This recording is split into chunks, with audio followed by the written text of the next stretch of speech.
Muy buenos días, estimados oyentes de las opiniones económicas. Nos encontramos hoy con el señor Víctor Andrés Belaúnde, candidato a diputado por Lima por el partido Avanza País. Él va con el número 12 como candidato a diputado por Lima. Muy buenos días, señor Víctor Andrés Belaúnde. Muy buenos días, señores, y a todos los que los siguen por las multiplataformas. Señor Víctor Andrés Belaúnde, disculpe la curiosidad, ¿usted es familiar del ilustre peruano Víctor Andrés Belaúnde? Yo soy nieto de Víctor Andrés Belaúnde, que es casteco, y en su honor llevo mi nombre. Ah, qué gusto de conocerlo. Es un... Igual, no, el gusto es todo mío. El gusto es todo mío. Cuéntenos, señor Víctor Andrés Belaúnde, ¿qué profesión tiene usted? ¿Cuál es su actividad profesional que realiza? Mire, yo me he dedicado toda mi vida al derecho. Yo soy abogado de profesión. He ejercido el derecho en la práctica privada. En algunos momentos, algunos años, durante 2 o 3 años, tuve una cátedra universitaria, pero la descontinué. De joven obtuve una maestría en Derecho de la Propiedad Intelectual en la George Washington University, y más recientemente, hace 2 años, el 2023, en octubre de 2023, asistí al seminario de liderazgo de la Escuela de Relaciones Internacionales de la Universidad de Georgetown, que fue una experiencia muy interesante porque es un seminario dictado por las personas de la diplomacia de Estados Unidos que definen o están al costado de quienes definen la política de seguridad del país del norte, y con la participación de personas de todas partes del mundo, en que se discutía la situación de política internacional y de seguridad, justo en el momento que se había iniciado la guerra en el Medio Oriente, el 23, por los ataques de Hamas contra Israel en octubre de ese año. Ok, qué buena desarrollo profesional y experiencia usted tiene. ¿Qué propone usted como candidato a diputado por Lima por el partido Avanza País? Mire, hay varias cosas. En el ámbito económico, y siendo yo abogado, yo tengo una preocupación. Y la preocupación es que en el Perú hay demasiadas leyes y hay la creencia falsa que los problemas se solucionan con una nueva norma. Eso no es así. Tenemos demasiadas normas. Entonces, lo primero, en el Perú se produce una norma cada 6 minutos. Estamos hablando de más de 87.000 normas al año, entre leyes del Congreso, decreto supremo, resoluciones, eh, normas en los organismos reguladores, normas municipales, ordenanzas municipales, normas en los gobiernos regionales. Es demasiado. Tenemos que hacer una gran depuración de todo lo que sobra y de todo lo que es un peso para el pequeño comerciante y para el pequeño emprendedor. La gran empresa puede asumir este costo, contrata unos abogados, contrata unos lobistas, contrata unos consultores y navega el mundo de la sobreregulación, que además le elimina la competencia, porque el que surge no tiene dinero para gastar en esas cosas. Entonces, la gran empresa feliz. Y nuestra visión del capitalismo es el capitalismo emprendedor, el capitalismo que surge del ciudadano de a pie. Entonces, es una cosa en la que tenemos que trabajar, es un trabajo delicado, que toma tiempo. Se hizo hace 30 años, en la época del Fujimorismo, y se tiene que volver a hacer. Luego tenemos un Estado que no está al servicio del ciudadano, sino que es un Estado que es enemigo del ciudadano y que parece decidido a ponernos todo tipo de obstáculos para que emprendamos y progresemos. Y le cito un ejemplo de la vida diaria y del ejercicio profesional. Si usted constituye una empresa o cambia de apoderados en una empresa, tiene que ir a las oficinas de SUNAT, llevar una copia literal que hay que sacar de registros públicos y presentársela al funcionario, y al funcionario le tiene que gustar cómo está redactado.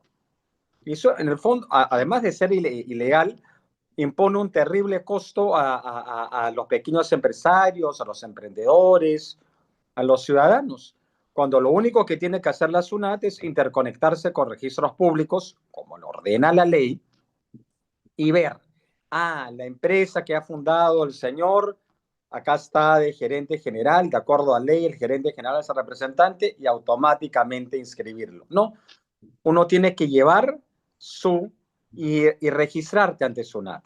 Un reproceso. El costo de la copia literal y el costo de desplazarse a la oficina de SUNAT, hacer la cola y hacer el trámite. Ese es solo la punta del iceberg, la punta de la montaña, lo inmediatamente visible. Y como eso, tenemos montones de ejemplos más que le hacen la vida muy difícil al ciudadano. Ya, y frente a ello, lo que usted viene diciendo, ¿qué opinión tiene usted de estos cuatro estamentos del Estado? Porque hablamos de gobierno central, gobierno regional, gobierno provincial, gobierno distrital y podríamos decir un quinto caserío menor. De cuatro estamentos del Estado que, como usted bien dice, crean regulaciones y normatividades legales que incluso se contradicen, ¿no? O sea, Así es, ese es un tema de caos. Por eso, una primera parte del trabajo es eliminar todo lo que se pueda eliminar desde el legislativo que sobra. Pero ahora usted plantea otro problema, y es que la descentralización en el Perú, la regionalización, se ha convertido en reproducir como pequeños poderes ejecutivos y pequeñas y asambleas en los 24 departamentos, y simplemente transferir funciones sin ton ni son. Y simplemente se han generado burocracias en 24 departamentos. Eso no tiene sentido, es todo un sobrecosto, es todo un despilfarro de dinero y es todo un sistema de descentralización mal concebido, porque pone la carreta delante del caballo. En vez de poner el desarrollo económico de la región, que haya trabajo, estamos poniendo funcionarios. Y luego hay otro tema. En vez de concentrarnos de que hayan colegios, hoy día recorremos colegios y son terribles. Las condiciones sanitarias de los colegios, de las unidades escolares, son terribles. Las condiciones de los hospitales entregados al partido del señor Acuña, porque aparentemente pues el señor Acuña o su partido tiene un enorme interés en el Ministerio de Salud y en el salud. Y hemos visto el terrible deterioro de los servicios de salud. Entonces estamos pensando en crear burocracias y no que el Ministerio de Salud dé los servicios. El deterioro de la atención en los hospitales públicos es terrible, y esta es una queja constante que he encontrado en mi campaña cada vez que he tenido la oportunidad de conversar con vecinos, de conversar con ciudadanos, de conversar con electores. entonces, ¿qué plantearía en tema de las regiones? ¿Deberíamos ir a hacer que las macroregiones se conformen en regiones? Des, destrabar. El Ah, gran objetivo debería ser apuntar a la conformación de macroregiones. Ahí había una dificultad porque se entiende y eso se comprende a lo largo de nuestra vía republicana y de tantos años de vida institucional. Han surgido identidades locales muy fuertes, ¿no? Entonces, en que una identidad local no quiere subordinarse a la otra. Pero en todo caso, es necesario avanzar a alguna forma de macroregión en la cual simplemente no sea la reproducción del poder ejecutivo de Lima en todo el interior del país, sino apuntar a tener gobiernos regionales que sean motores del desarrollo, sean motores de la generación de empleo y facilitadores del empleo, facilitadores del trabajo para los ciudadanos. El Estado tiene que dejar de ser enemigo del ciudadano. Esa es la tragedia que se vive en el Perú. Y hay ahora una estructura con este nuevo Senado y con esta nueva estructura de Senado y diputados. Va a ser un gobierno más un gobierno parlamentario que un gobierno presidencialista. Pero las regiones van a tener mucho más poder que el propio ministro presidente, porque el Senado o diputados no lo está regulando como sí regula el presidente de la República.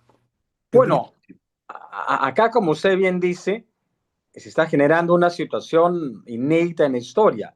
El Perú, que ha sido tradicionalmente lo que los abogados constitucionalistas llaman un país semipresidencialista, estamos acabando teniendo un régimen parlamentarista, al menos en los últimos años, porque hemos visto que aquí nos cambiamos de presidente como de camisa, ¿no? Uno distinto cada día, lo cual está muy mal y revela una gran irresponsabilidad de muchas bancadas y de muchos partidos políticos.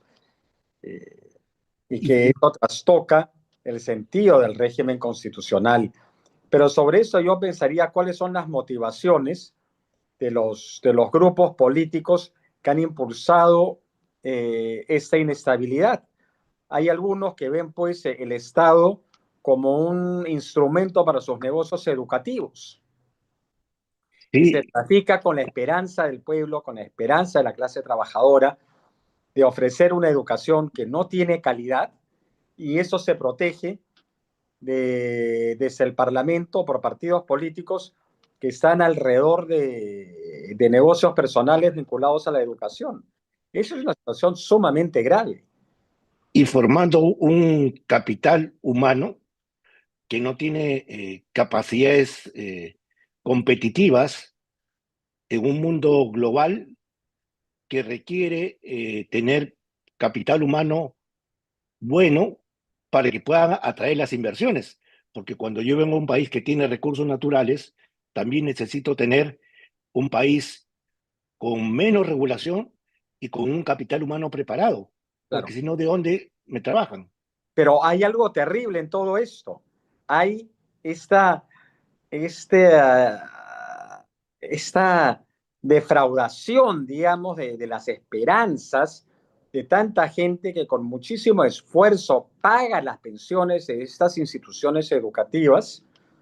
Y luego tenemos los dueños de esas instituciones educativas que cosechan una serie de beneficios que no deberían tener y acumulan un enorme poder y lo ejercen desde el Congreso y sus instituciones educativas regalan maestrías, regalan una serie de grados académicos a jueces o fiscales que los necesitan para ascender en su carrera. Entonces, hay una situación ahí muy delicada y a la que debe ponerse coto. Eso es muy malo y vemos cómo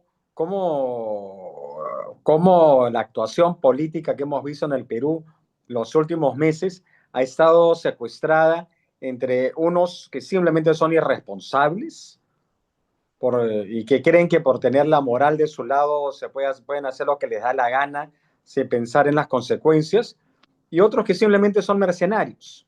Pues eso es algo muy grave. Entre responsables y mercenarios pueden destruir las posibilidades de progreso en nuestro país. Y Avanza País, ¿qué propone, por ejemplo, frente a este presupuesto que tiene un déficit fiscal, se dice, de 2 puntos y tanto?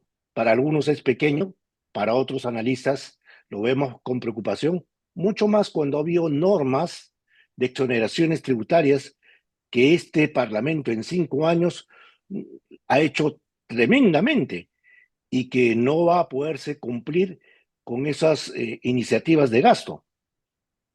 ¿Qué propone Avanza País? Bueno, tiene que haber un claro reordenamiento de las prioridades del gasto público. Hay, por ejemplo, 18.000 millones de soles desperdiciados en Petroperú. Estamos hablando de 5.000 millones de dólares. Eso es alrededor del 2%, del 2% de nuestro PBI. Eso es inaudito. Todo ese dinero desperdiciado en la refinería de Talara, eso no tiene, eso es realmente indignante y tenemos un déficit que crece y ahorita estamos protegidos porque hay un manejo monetario del Banco Central de Reserva, hay reservas, los precios de nuestros productos de exportación están al alza.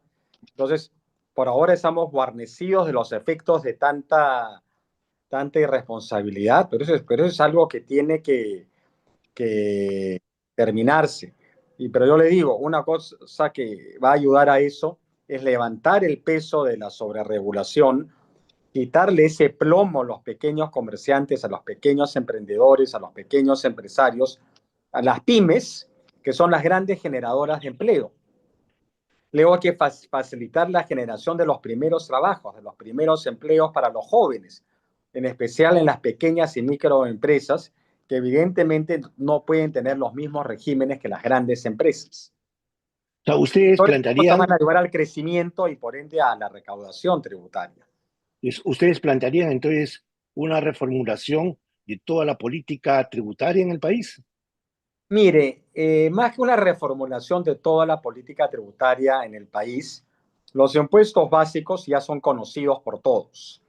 Lo que tiene que frenar es el acoso de la SUNAT a los mismos de siempre, y la SUNAT más bien tiene que trabajar en ampliar la base de contribuyentes, número uno, y número dos, hay que facilitar la formalización. El ejemplo que yo le citaba hace algunos minutos, de las copias literales y la inscripción de representantes, es un ejemplo de un sobrecosto, de un trámite innecesario que te exige la SUNAT. Cada vez que yo soy profesional independiente y me encargo personalmente de emitirme recibos, hacer mis declaraciones, y cada vez es más complejo. Hacer el pago mensual es complejísimo. Tienes que nadar en una página web complicadísima hasta dar en el sitio en que está el lugar que te generas el número de pago.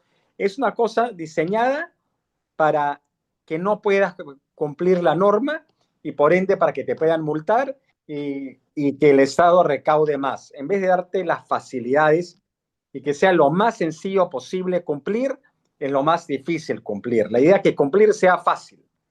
Y en el Sí, Perú, pues, cumplir te lo hacen difícil y te empujan a la ilegalidad de forma deliberada.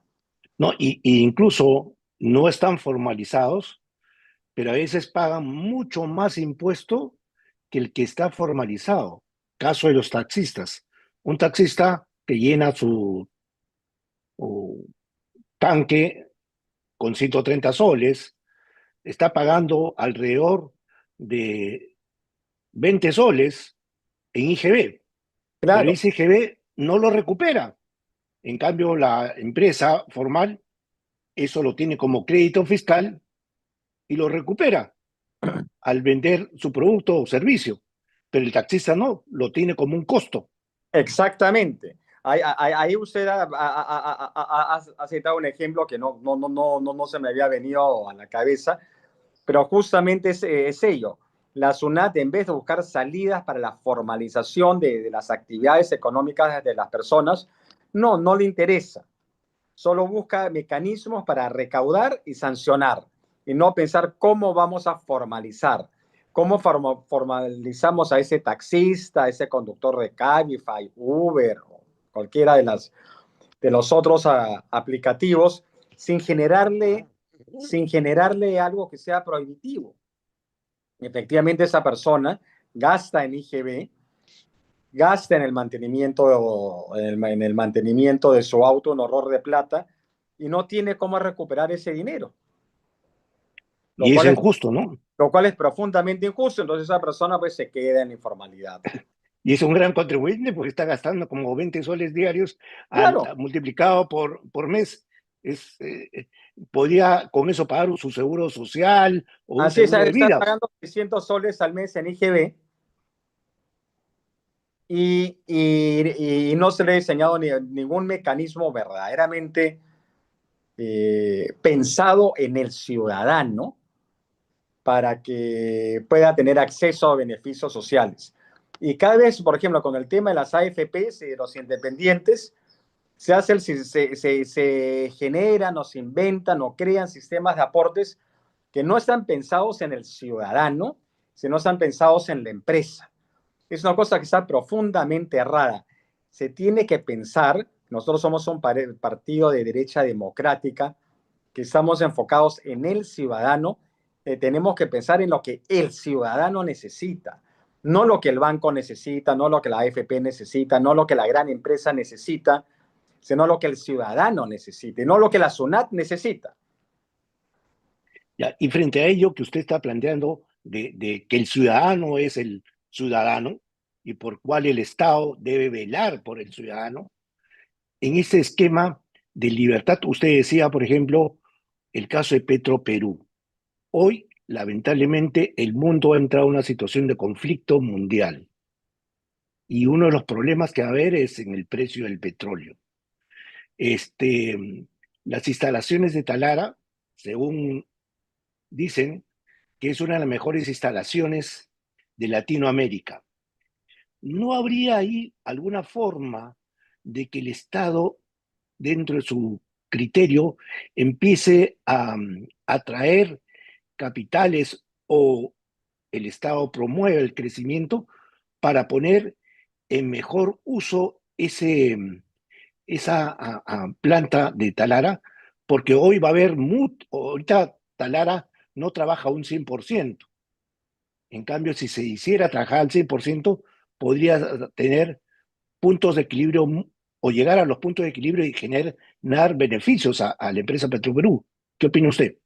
Pero por supuesto, pero acá hay dos conjuntos de temas. Hay lo relacionado a Petroperú, el hecho que el Estado no deba o no puede seguir desperdiciando esa cantidad de dinero financiando las pérdidas y Mm, malos manejos y beneficios abusivos que puedan existir al interior del Petroperú, no quiere decir que todo lo que hace la empresa tiene que abandonarse. Eh, esa costosísima refinería hay que sacar alguna utilidad, pero para eso tenemos que elevar la producción de crudo, que está en caída libre en el Perú ya mm, ahora. Y se sabe, por ejemplo, que en la selva hay yacimientos, hay lotes que están en capacidad de producir. El oleoducto norperuano está abandonado, no se le hace mantenimiento, es constantemente saboteado. Eso debe terminar. Entonces tenemos que tener contratos de exploración que se traduzcan en explotación. El oleoducto tiene que ser reparado. Estas cosas no tienen por qué ser hechas por Petroperú. Petroperú se le han llenado de lotes que no puede desarrollar.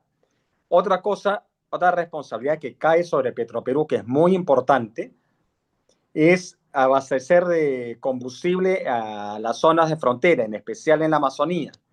claro, Iquitos, ¿no? Eso no se Principalmente. capta, ¿no? Entonces Mm. ahí hay una intervención del Estado. Eso se tiene que seguir haciendo, pero no se tiene que hacer a través de Petroperú, eso se tiene que hacer. Hay una refinería en Iquitos, esa refinería tiene que ser abastecida de petróleo. Hay una refinería en Pucallpa que no está operativa.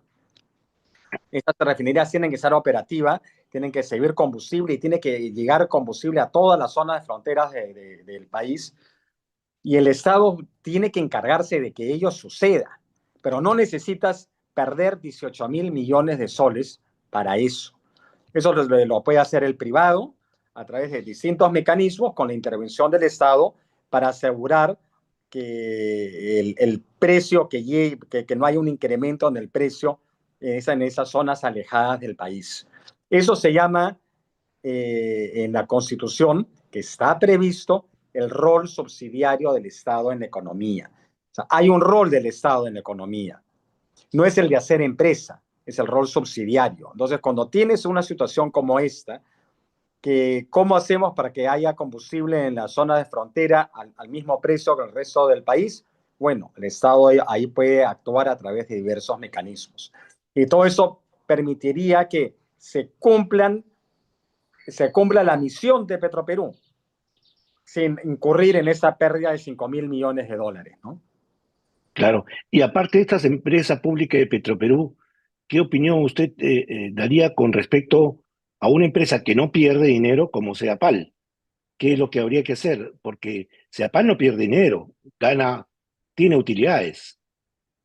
Claro, Sedapal tiene utilidades, digamos, el problema en apariencia no sería el manejo financiero, pero nuevamente hay el problema de la misión. La misión es que haya agua potable y alcantarillado en todo Lima y Callao. No lo hay. ¿Lo va a poder hacer Sedapal? No, si No no lo tiene puede capacidad. Sedapal, hay que permitir que otros lo hagan. Pero si no, ese es, bueno, lo que el finado presidente García dijo alguna vez, ¿no? Del perro del hortelano. Hay que hacer las cosas. No debemos actuar de forma ideologizada. Quien gobierna tiene que ser enfocado a la solución de los problemas de los ciudadanos. Y los problemas de los ciudadanos no son quimeras, no son lemas políticos. Eh, son situaciones prácticas reales, que haya agua potable, que los hospitales funcionen, que los colegios funcionen, que las pistas estén asfaltadas. Bueno, eso es en el ámbito municipal, que el país esté interconectado. Todas En el esas caso, en el caso de Sedapal, que ahorita estábamos hablando y que usted está dando estas ideas, podríamos buscar usted una iniciativa parlamentaria para que las empresas públicas, como Sedapal o con las empresas de servicio, como Serpos, que sí está en crisis, o como las eléctricas, entre el capital del ciudadano, o sea, que pueda emitirse acciones y que el ciudadano pueda comprar en vez de poner en un fondo o de ahorro o un fondo de pensión de una AFP, ponerlo ahí en un accionariado, porque es rentable, ¿no? Como usted bien dice, si tiene capital, eh, Sedapal va a poder vender agua a gente que no tiene agua y que está pagando 10 veces más que el que sí tiene conexión de agua potable. Mire, acá hay dos cosas. Uno, la capacidad de los ciudadanos de ser propietarios de empresas, participar en el capital de las empresas. Mm. Ese es un mecanismo y eso también fortalecería la bolsa de valores, que es en los países la gran alternativa de financiamiento a los bancos, Mm. pero también permitir el ingreso de otras empresas que permitan que llegue el agua potable y el alcantarillado a todo Lima, a todas las zonas de la ciudad en las que simplemente no hay y que Sarapal carece de la capacidad técnica para hacerlo en un plazo razonable. Mm. Una burocracia, porque tiene procesos, porque tiene una estructura que no le permite llevar a cabo ese objetivo. Y no tiene capital para poder hacerlo. Hay un tema de fondo, puede recibir dinero de los ciudadanos, puede haber una forma de privatización popular, llamémosla, pero ¿cuál es el mecanismo a través del cual se transforma la gestión burocrática de una entidad del Estado que en el mejor de los casos está llena de personas temerosas que les caiga Contraloría o algo por el estilo encima y les diga que porque has hecho algo te investigo, entonces no hacen nada y se quedan cómodos en su escritorio haciendo lo mismo? Porque también ese es el dilema del funcionario. Hago algo audaz, algo moderno, y me va a caer el fiscal, la Contraloría y todo el mundo encima y me van a procesar. Esas cosas no pueden, esas cosas no pueden suceder. Y esto que le estoy comentando me trae a la mente otras de las cosas absurdas que ocurren en el Estado. Usted sabe que para un funcionario del Estado, transar un proceso judicial es en la práctica imposible. Incluso aquellos en los que el Estado no tiene razón y que va a perder. Procesos laborales en que hay que pagarle derechos a personas que no se le han pagado derechos, que no se le han pagado vacaciones. No tienes cómo. Si transas, te cae Contraloría encima. Entonces, el Estado es el gran infractor de derechos, es el que no acata las sentencias, es el que no paga las deudas, es el que quiebra a los proveedores honestos. Todo eso es absurdo porque todos los funcionarios están atados de manos. Si hay una reclamación, digamos que no esté claro quién tenga la razón y que sea 50% que gana el reclamante, 50% que gana el Estado. Ese funcionario no puede transar con el que le ha reclamado. No puede hacer un cálculo, a ver, existe un 50% de posibilidades que pierda, me están reclamando 100, de repente puedo transar y salir de ese problema y enfocarnos en nuestra misión. No puede. ¿Por qué? Porque le cae Contraloría y lo van a procesar penalmente si es que lo hace. Entonces, el Estado está paralizado. No puede hacer nada y no se le permite hacer nada. Y el caso, por ejemplo, que usted está haciendo estos temas laborales, algunos gobiernos locales y gobiernos regionales, o el gobierno provincial de la alcaldía de Lima, anuncia que ha retirado a mucha gente de, de, de la ciudad, de la administración de la ciudad.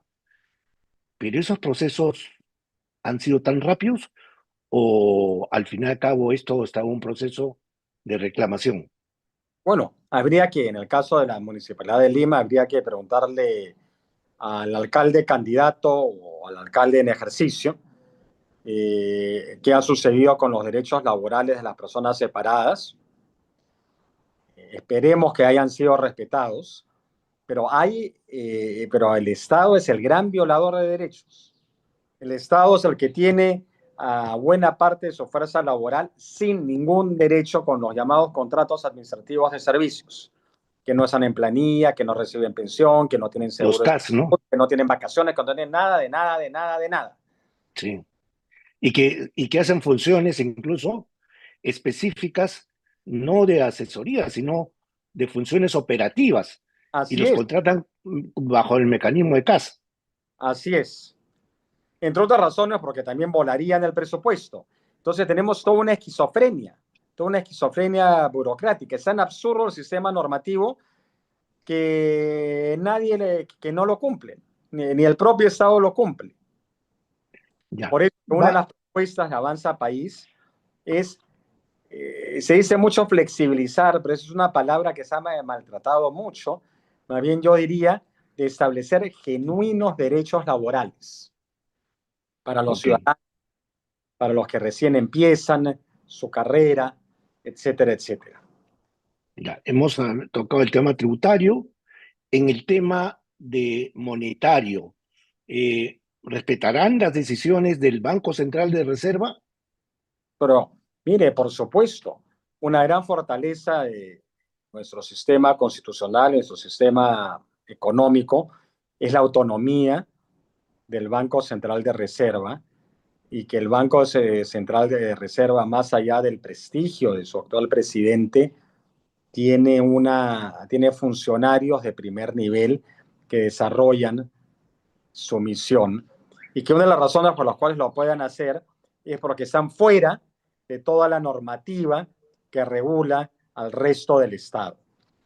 Ellos son una isla dentro del Estado que funciona, ellos hacen su trabajo y tienen candados constitucionales que les permiten. Y uno de los más importantes es que el BCR no le puede prestar plata al Tesoro Público, como ocurría en los 80s, en la época de García I, y que fue el origen de la hiperinflación, ¿no? Igualmente ese mecanismo deberíamos utilizarlo para el tema del Sistema Nacional de Pensiones con la ONP, hacer un organismo totalmente independiente, protegido constitucionalmente, para que esos recursos de la ONP no sea caja chica del Estado. Bueno, esa es una alternativa interesante para que no vuelva a ocurrir lo que ocurrió con el Instituto Peruano de Seguridad Social, ¿no? Que se volvió caja chica de los distintos gobiernos. Había plata ahí con un fin específico y destinaba, se destinaba para otras cosas. Ahí más bien en el tema de las pensiones hay un reclamo ciudadano, porque claro, las AFPs han permitido que exista crédito, han ayudado a que exista crédito y fuente de financiamiento para las empresas, pero nos olvidamos que eso es dinero de los afiliados, es dinero de las personas. Y nuevamente el sistema no toma en cuenta eso. Estamos hablando que es dinero de los afiliados.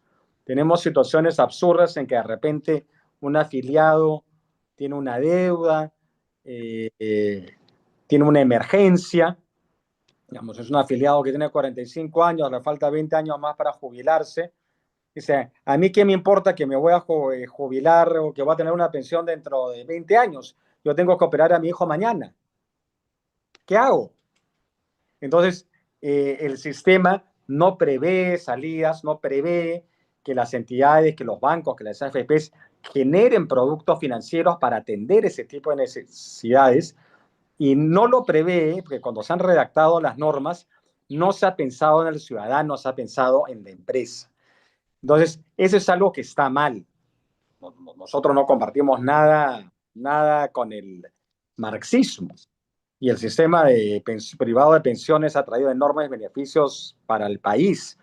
Pero tenemos que recordar que todas esas cosas existen en beneficio del ciudadano.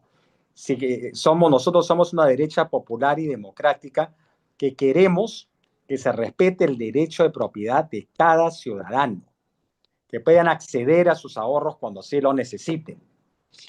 Y eso es algo que no ocurre en la actualidad. Claro, este fondo pensional, como usted bien dice, la gente de una emergencia no lo podía sacar porque era un fondo pensional. Pero ni Pero ¿qué siquiera no lo ocurría? sacar.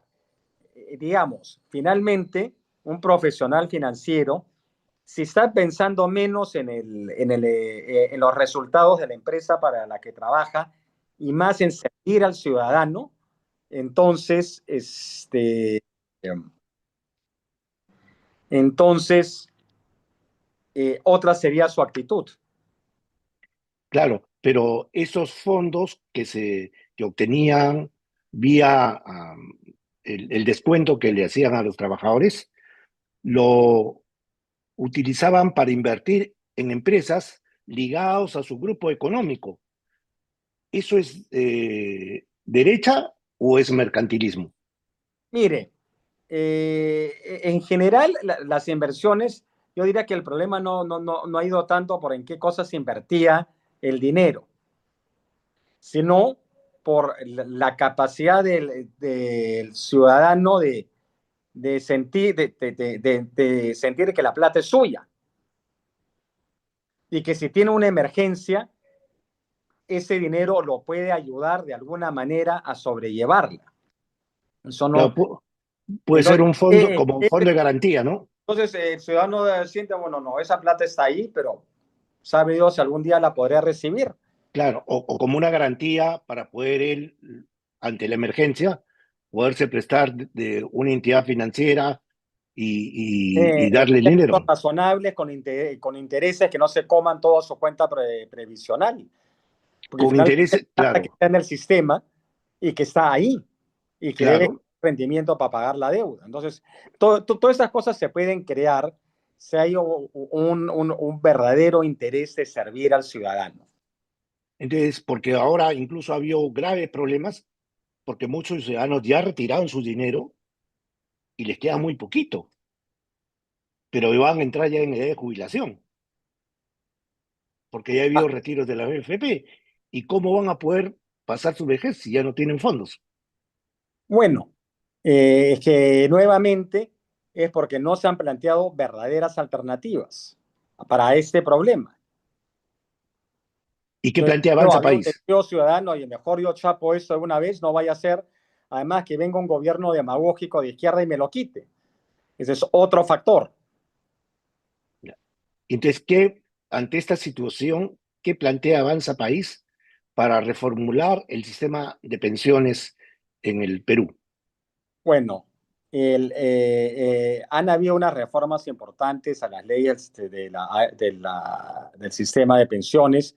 Ahora las AFPs tienen más competencia, lo cual es bueno, eso ha sido aprobado por el Congreso actual. Pero yo creo que eso hay que darle un cambio adicional, que es algo enfocado en el aportante, en el ciudadano. en las necesidades del ciudadano, y la reforma actual que se ha hecho recientemente no está enfocada en el aportante, sino nuevamente en las empresas. Y eso es lo que tiene que corregirse, y es otra cosa en la que yo quisiera trabajar de ser electo diputado. Ya. ¿Qué plantea para atraer inversiones al país? Porque sí es cierto, estamos creciendo por el precio de los metales, por el éxito de la agroindustria, pero una agroindustria que está generando un crecimiento en el PBI, pero no está generando un crecimiento en la recaudación fiscal, porque hay una serie de exoneraciones. Entonces, al fin y al cabo, crecemos en el PBI, pero no estamos creciendo en recaudación fiscal, porque había una serie de exoneraciones para este sector agroindustrial, que no es malo, que era para generar competencia, pero ¿cómo ve Avanza País para generar más inversión o más crecimiento económico? Mire, acá hay un tema, acá usted está apuntando a un tema de fondo. Estamos creciendo al 3%, deberíamos estar creciendo al 7%. Y no crecemos al 7% por gobiernos mediocres que no generan estabilidad y que sobrecargan normativamente. Tenemos que volver a crecer al 7%. Tenemos que dejar esa situación de cambiar a los presidentes como de camisa, porque eso a cualquier inversionista lo asusta. 10 presidentes en 8 presidentes en 10 años. ¿Qué es eso? ¿Quién da las reglas acá? Entonces, eso genera, eso le quita viada y genera temor a todos los empresarios, a los grandes y al pequeño, y a todo el que tiene que tomar una necesidad de invertir, se retrotrae y decide esperar. Y lo que tenemos es inercia, crecemos 3% por inercia, nada más que por inercia. Entonces tenemos que desregular y dar un horizonte claro de reglas, y que las reglas fundamentales no van a ser tiradas abajo cada vez que cambia el presidente, que cada vez que cambia el ministro, cada vez que cambia el funcionario. Ese solo hecho daría una enorme tranquilidad. Mire usted, las circunstancias actuales le dan una enorme oportunidad de crecimiento al país. ¿Ya? Le dan una enorme oportunidad de crecimiento a la economía y la estamos desaprovechando. Esa oportunidad no se va a presentar de nuevo. Esta ventana es única en la historia. Ahora subió un poco el precio del petróleo por la guerra en el Oriente Medio. Esperamos que esa situación no se prolongue, pero los precios de los productos que nosotros exportamos están a niveles altísimos, bajo cualquier estándar. Entonces, no debemos desaprovechar esta oportunidad. El Perú tiene ingentes recursos de cobre, que es el recurso del futuro. Tenemos que poner en valor esos yacimientos y que puedan ser explotados. Eso genera miles de empleos directos y centenares de miles de empleos indirectos, y permite el surgimiento de todo tipo de empresas para proveer sus necesidades. Y en todo el territorio nacional, no es empleo en Lima, no es demanda de energía eléctrica en Lima, es algo descentralizado en todo el país y en especial en las zonas más alejadas. Para atender nuevos proyectos mineros se tiene que invertir en nuevas fuentes de electricidad. Hay una larga cadena de inversiones, de la cual la minería es el gran motor. Y la izquierda ha estado saboteando la actividad formal de minería y permitiendo la ilegal, alrededor de la cual se tejen todo tipo de mafias, tráfico de personas, etcétera. Claro, porque ahí distorsiona todos los mecanismos de una economía social, de libre La mercado, economía social de mercado, ¿no? ¿sí? Y como usted bien dice, con respecto al cobre, es el nuevo proceso de cambio de matriz energética, porque los carros eléctricos necesitarán cobre, las computadoras necesitan cobre, los celulares necesitan cobre, eh, toda la tecnología incluso de drones y todo lo electrónico y todo el manejo incluso de la nueva guerra es electrónico. Y necesitan cobre, necesitan litio y por ahí no podemos desaprovechar, disculpe que utilice su símbolo, este tren que puede hacer avanzar el país, Bueno, ¿no? por eso el 12 de abril hay que marcar el tren que sí avanza. Los 5 trenes que sí avanzan. Porque si no hacemos eso y frente a, para que tengamos desarrollo económico también tenemos que tener vialidad. ¿Qué plantea Avanza País en el desarrollo de la vialidad? Trenes, carreteras, más puertos, menos puertos. El puerto del Sur Chico ha sido adquirido ahora por una naviera y esto va a hacer que todo el sector exportador salga por esta puerto pequeño que está El puerto de San Martín. el puerto San Martín y que va a generar un crecimiento directo para que salgan todos los arándanos y todo lo que se produce en Ica, ¿no? Que Bueno, es, ojalá la adquisición por una nueva empresa del mundo marítimo del terminal portuario de San Martín lo haga mucho más competitivo.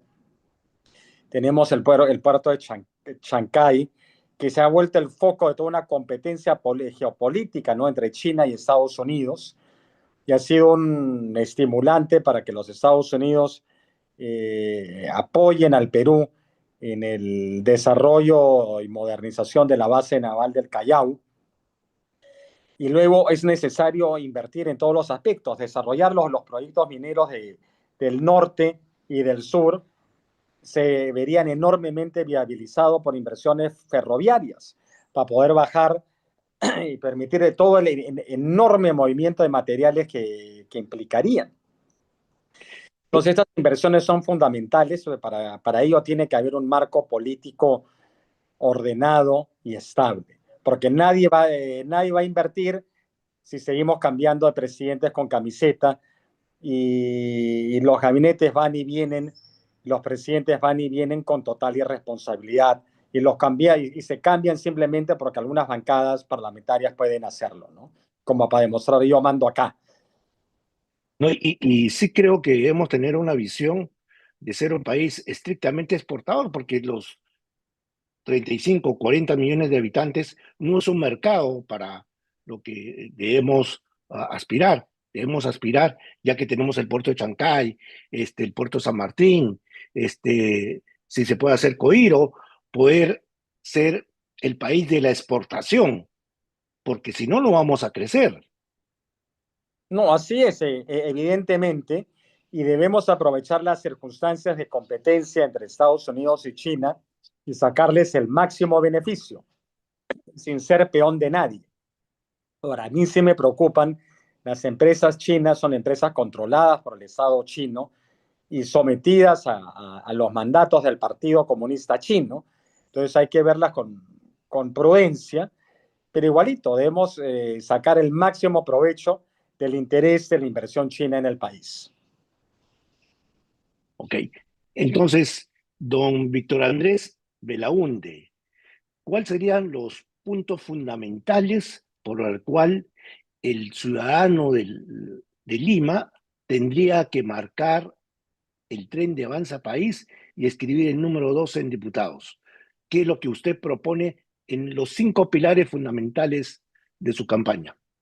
Mire, primero, Avanza País es una alternativa responsable de gobierno. Nuestro candidato presidencial, el general Williams, es un hombre serio, es un hombre sobrio, es un hombre parco, es un hombre responsable, que no hace promesas demagógicas y tiene una trayectoria de servicio al Perú, tiene una fórmula sólida con el doctor Altuve y la señora Tudela para conducir los destinos del país. El partido ha hecho un trabajo de integrar listas parlamentarias del primer nivel de personas con experiencia en los distintos campos. Yendo al ámbito de la Cámara de Diputados y mi persona, yo tengo una profunda vida en un hogar político, tengo vocación política, siempre he deseado trabajar por mi país y hacerlo con seriedad y hacerlo con responsabilidad y hacerlo con vocación de servicio. Como abogado, deseo enfocarme en los temas que le he mencionado, levantar el plomo, el peso pesado que tienen los emprendedores, que les impiden llevar adelante sus actividades, que el Estado deje de ser el enemigo ciudadano. Y luego un tema que no hemos tocado durante nuestra conversación, pero que es muy importante, es el ordenamiento del Código Penal, porque hoy en día en el Perú los inocentes están en la cárcel y los criminales están libres, porque simplemente el Ministerio Público no tiene el tiempo para procesar a los verdaderos delincuentes, que están, como decía, libres en las calles, cometiendo fechorías y atentando a la ciudadanía. Permítame, ya que usted ha tocado ese tema, es importante tener un buen poder judicial, una buena fiscalía, una buena contraloría. Eso incentiva un crecimiento económico, eso incentiva la atracción de inversión cuando va a garantías jurídicas al país. Pero por supuesto, pero hemos tenido un Ministerio Público que los últimos 10 años se ha dedicado a perseguir a rivales y adversarios políticos. Eso es lo que han hecho. No han estado persiguiendo a criminales, han estado persiguiendo a rivales políticos. No han estado enfocados en romper las organizaciones criminales que matan, asesinan, violan, extorsionan. La extorsión se ha vuelto el pan de cada día, el sicariato se ha vuelto el pan de cada día. Sin embargo, la fiscalía o la policía los atrapa y finalmente son liberados o porque el Ministerio Público no formula la acusación a tiempo o porque lo hace mal o porque simplemente no lo hacen. Entonces, todo eso tiene que cambiar y el foco de todo el trabajo del sistema judicial tiene que redirigirse hacia sacar de circulación a los criminales violentos, los que representan un riesgo para la integridad física de los peruanos y para que el derecho a la vida y a la integridad personal y a la integridad física de los ciudadanos, de quienes vivan en el Perú, sea real, sea una realidad y no solo algo declarativo. Y sobre la propuesta del manejo de bosques y del manejo de agua para la Amazonía, ¿qué propone Avanza País? Mire, el tema de los bosques en la Amazonía es un tema que yo no he estudiado. Sí le digo que el recurso forestal es una gran oportunidad para el desarrollo de actividades productivas, que al igual que en la minería ilegal, también está penetrado por mafias y eso hay que corregirlo. Ok. Disculpe la interrupción, ¿alguna otra inquietud que quería usted decirnos sobre su propuesta? Mire, yo quisiera pedirle a todos quienes nos están escuchando que tengan confianza en el futuro del Perú, a pesar de la difícil situación política, de la crispación y del comportamiento irresponsable y mercenario de muchos partidos, porque a pesar de todo eso hay una enorme oportunidad para nuestro desarrollo y legarle un mejor país a nuestros hijos. Por eso les pido que marquen los 5 trenes, que para presidente voten por General Williams, para el Senado voten por nuestro partido y para diputados en Lima marquen el tren y escriban el 12 de Víctor Andrés Belaúnde. Muchas gracias, señor Víctor Muchísimas Andrés gracias a usted. Belaúnde, por esta entrevista. Muy buenas tardes. Muy buenas tardes.